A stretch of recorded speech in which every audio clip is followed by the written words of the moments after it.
My name is Jerry. I'm from DASYDministry.org, Do As Yeshua Did, here in Alberta, Canada. I hope the following teaching will help somebody watching better understand the living word of the God of Abraham, Isaac, and Jacob, who is Yahweh and Yeshua.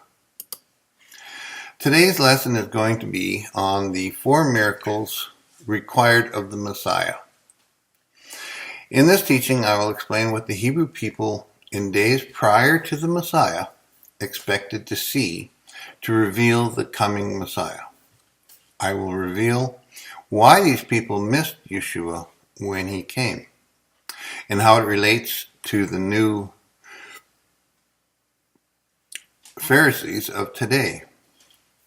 Back in biblical days, prior to the coming of the Messiah, many things pointed to what the Messiah would be and how the people would know he was truly the living Torah. For centuries, the rabbis and Pharisees had taught the people that the coming Messiah would have to fulfill certain requirements to be accepted as the Messiah. He was expected to do special things that no human could ever do. The people were taught to expect 4 distinct supernatural miracles to be performed by the Messiah only. Yet, as we all know, after he did just that, those in religious authority still rejected him. The 4 types of miracles required to be the Messiah were: number 1, the rabbis taught that only the Messiah could heal a leper. Number 2, the rabbis taught that only the Messiah could cast out a mute demon. Number 3, the rabbis taught that only the Messiah could heal a man born blind. And number 4, the rabbis taught that only the Messiah could raise a man from the dead after 4 days. For some reason, prior to the coming of Yeshua, the rabbis had divided miracles into 2 separate categories: those that could be performed by anyone that Yah empowered to do so, and those reserved only for the coming Messiah. Basically, what happened was that any of the miracles the rabbis or the Pharisees could not do, they would simply tell the people only the Messiah would be able to do one day. When we go back to the time of Yeshua appearing among the people, we must keep in mind that the Jews were all waiting for the coming of the Messiah. The Jews were tired of being occupied and ruled by other nations that kept overtaking them.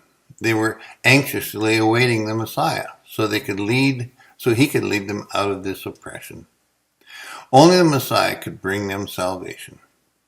Whenever there was a possible candidate that appeared, the Pharisees would send spies to check him out. These spies went out to look and check. They checked John the Baptist because the people were saying he was a prophet that Moses said Yahweh would send. Other well-known Messiah contestants were Simon Martus, the magician; Tiberius of Rome, called the Son of God; Simon Bar-Kokhba, a descendant of King David; Apollonius of Tyana and Mithra.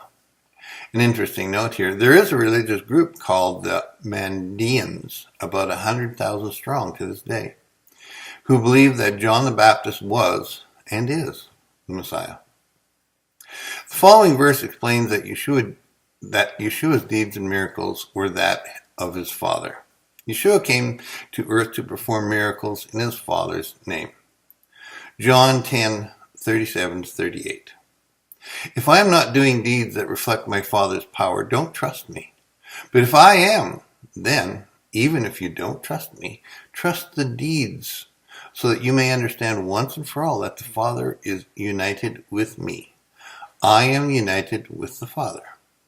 In Hebrew, we call this echad, unity. It's all part of the Shema.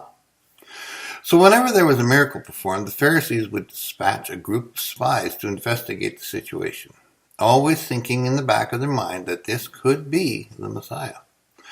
There was great anticipation in their hearts every time someone talked about a miracle. Invariably, the Pharisees were always disappointed because the candidate would only perform one of the 4 miracles required as proof of being the Messiah. Then, all of a sudden, Yeshua of Nazareth, he appears on the scene, and he is performing all kinds of great miracles. Being called a Nazarene was recognized as a despicable thing. Nazareth is not spoken of anywhere in the Tanakh. So the Pharisees didn't even expect the Messiah to arise from Nazareth? Never. Rather than embarrassing him as they should have, they suddenly got jealous of him. See, they thought they could embarrass him just by mentioning he was from Nazareth. They didn't want the people abandoning their religious way of life to follow this man. The Pharisees had control over everything. The rabbis had total control over the people. And they didn't want some outsider coming in and telling the people the truth and taking away their control. That was no good. They decided to kill him in order to stabilize their personal positions in the religious system or community. Yeshua knew exactly what the teachings were at that time because he was taught likewise. He knew exactly what to do and what to say when the Pharisees would inquire of him. So he specifically said and did things to give them evidence of him doing the 4 miracles that they expected only the Messiah to do. Now let's look at Yeshua doing these exact miracles. The first miracle, healing of a leopard. The first healing miracle Yeshua did was the healing of a leopard. The people knew that only Yah could forgive sin, and sin was the cause of leprosy. So if Yah was the only one who could designate someone as a leper through his high priest, then it stands to reason that only Yah or the Messiah could heal leprosy. Mark 1:40-45. And the leper came to Yeshua, beseeching him, and falling on his knees before him and saying, "If you are willing, you can make me clean." Moved with compassion, Yeshua stretched out his hand and touched him and said to him, "I am willing, be cleansed." Immediately the leprosy left him and he was clean. And he sternly warned him and immediately sent him away. And he said to him, "So that you say nothing to anyone, but go, show yourself to the priest and offer for your cleansing that Moses commanded as a testimony to them." But he went out and began to proclaim it freely and to spread the news all around, to such an extent that Yeshua could no longer publicly enter a city, but stayed out in the unpopulated areas. And they were coming to him from everywhere. You can bet that the healing of the leper caught the attention of all the rabbis, the spies, and the Pharisees. Number 2, the casting out of a mute demon. During the time of the 1st century, the rabbis were the only ones who had the power and authority to cast out demons in the name of the Holy One of Israel. I don't believe the rabbis used the real name of Yahweh when casting out demons because they were afraid to speak the name. To do this, the rabbis always had to ask the possessed person's demon what their name was. When they found out its name, they could cast it out. In the case of a mute demon, this was not possible. The problem was that when a mute demon was known, their method of deliverance wouldn't work because the demon couldn't pronounce his demise. Therefore, the rabbis couldn't cast him out. When Yeshua cast out the mute demon spoken of in Matthew 12:22-23, the people got all excited. They knew that the only one capable of doing such a miracle was the Messiah. Matthew 12:22-23. Then a demon-possessed man who was blind and mute was brought to Yeshua, and he healed him, so that the mute man spoke and saw. All the crowds were amazed and were saying, "This man cannot be the son of David, can he?" Notice they said, "Could this man be the son of David?" Meaning the Messiah.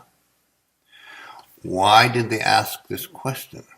Well, they'd been taught that only the coming Messiah was capable of such miracles. In this case, Yeshua not only healed a blind man, but also cast out a mute demon, something that had never been heard of before prior to his coming. Number 3, the healing of a man born blind. This was another miracle that the rabbis taught could only be done by Messiah himself. They taught that no man could heal a man that was born blind. It was believed that being born blind was a curse, and only the Almighty could remove a curse. When Yeshua did so, and stated in John 9, 1-7, it seriously caught their attention. At this point, the spies of the Pharisees had witnessed 3 of the 4 miracles that only the true Messiah could perform. You can imagine their anticipation when they heard about the raising of the dead Lazarus later on. Let's have a look at John 9, 1-7. As he passed by, he saw a man blind from birth. And his disciples asked him, Rabbi, who sinned, this man or his parents, that he would be born blind? Yeshua answered, it was neither this man sinned nor his parents. It was so that the works of Yah might be displayed in him. We must work the works of him who sent me as long as it is day. Night is coming when no one can work. While I am in the world, I am the light of the world. When he had said this, he spat on the ground and made clay of the spittle and applied the clay to the man's eyes, and said to him, go wash in the pool of Siloam, which is translated sent. So he went away and washed and came back seeing. Now the Orthodox Jews at that time had the belief that only the Messiah could possibly take something unclean, spittle, and use it for a miracle. This, of course, lines up with what John the Baptist said when he asked Yeshua if he was the one spoken of as the coming Messiah. This is also talked about in Mark 8:22-26 and Luke 7:22. Why did they ask the question about the man being born blind? They asked this because of what the rabbis had always taught them about being born blind being a curse from Yah. This should have been the icing on the cake for all the rabbis and Pharisees. With this 3rd miracle, they should have known that Yeshua was indeed the Messiah. But their powerful lust, greed, and need of continued control of the people was overpowering their wisdom to recognize the Messiah right in front of them. Then Yeshua puts the final proverbial nail in the coffin, as recorded in John 9:32. Since the beginning of time, it has never been heard that anyone opened the eyes of a person born blind. Here we see a verse that seems to back up the thoughts the rabbis had been teaching for all those years. The born-again connection. In the story of the blind man seeing, we should recognize a theme that is very, very important in our walk with Yeshua. Those of us who have been blinded in our so-called Christian churches and secular world, and even those of us who were once completely naive, have had our eyes opened by the words of Yah that came in the form of Messiah Yeshua. Yeshua was the Word, the Torah, in the flesh, and he opened our eyes. When we left the world, or the Christian Babylonian church, our eyes were opened and Yeshua allowed us to see for the first time in our lives. John 9:25b. One thing I do know, that whereas I was blind, now I see. This is a beautiful thematic connection. Now that we've seen 3 miracles that only the Messiah himself could perform, let's move on to the final one. The raising of a dead man on the 4th day. The 4th and final miracle that was required of the Messiah to do was the raising of a dead man after 4 days. I want you to notice specifically here, it's 4 days. Why after 4 days, you might ask? Well, the rabbis thought that the resurrection of the dead was possible if done within 3 days. Their belief was that the spirit of people hangs around the dead body for 3 whole days. After that period of time, because the spirit was no longer there, no person could come back to life. Now let's have a close look at what happened as recorded in John 11, 1-44. John 11:6. So when he heard that he was sick, he then stayed 2 days longer in the place where he was. John 11:17. So when Yeshua came, he found that he had already been dead in the tomb for 4 days. John 11:39. Yeshua said, remove the stone, Martha. the sister of the deceased, said to him, Rabbi, by this time there will be a stench, for he has been dead 4 days. See how important the number 4 is? Haven't you ever wondered why Yeshua specifically waited 4 days before he went to see Lazarus? Now we can see exactly why Yeshua waited 4 days to rise Lazarus. In the following verses, we see Yeshua making transpire the exact 4 miracles the rabbis said only the Messiah could perform. Luke 7:16-19. And fear gripped them all, and they began glorifying God, saying, A great prophet has risen among us, and God has visited his people. And this report concerning him went out all over Judea, and in all the surrounding district. And the disciples of John reported to him about all these things. And summoning 2 of his disciples, John sent them to Yah, saying, Are you the expected one? Or do we look for someone else? Luke 7:21-22. At that very time he cured many people of diseases and afflictions and evil spirits. And he granted sight to many who were blind. And he answered and said to them, Go and report to John what you have seen and heard. The blind received sight, the lame walk, the lepers are cleansed, and the deaf hear. The dead are raised up, the poor have the gospel preached to them. That all sound familiar? Now let's look at John 11:53. So from that day on, they planned together to kill him. That's simple. They wanted to get rid of him. He was going to now cause them problems, grief. He was going to interfere. If the people listened to him, they wouldn't follow these rabbis, these CEOs. Why was Yeshua rejected by the teachers of those days? They were only concerned with their personal control over the people around them. Does this sound familiar to anybody who's been part of the Christian church? I'm going to read that again. They were only concerned with their personal control over the people around them. That's the Pharisees of old. Sounds like the new, doesn't it? Even though they proclaimed to look forward to the coming of Yeshua, they did not truly want, nor would allow any person, including the Messiah, to interfere with their position in their religious society. Their greed, power, control, money, and ability to manipulate those people under them was not going to be interrupted, even if it was divine. In simple terms, they were jealous of our Messiah and refused to accept him. People of Israel themselves, the rabbis and the Pharisees, had the evidence that they had all been waiting for to prove that indeed Yeshua was the promised seed of David. Yet instead of accepting him with open arms, history records what they did. The Pharisees managed to stir up a few Jews to be false witnesses against Yeshua so he could be dealt with immediately. John 12:37-38. But though he had performed so many signs before them, yet they were not believing in him. This was to fulfill the word of Isaiah the prophet, which he spoke.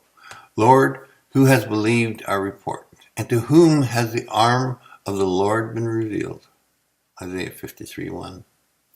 Why did Yeshua choose Lazarus to raise from the dead? Yeshua chose to raise Lazarus from the dead because Lazarus was a Pharisee before he became a follower of Yeshua.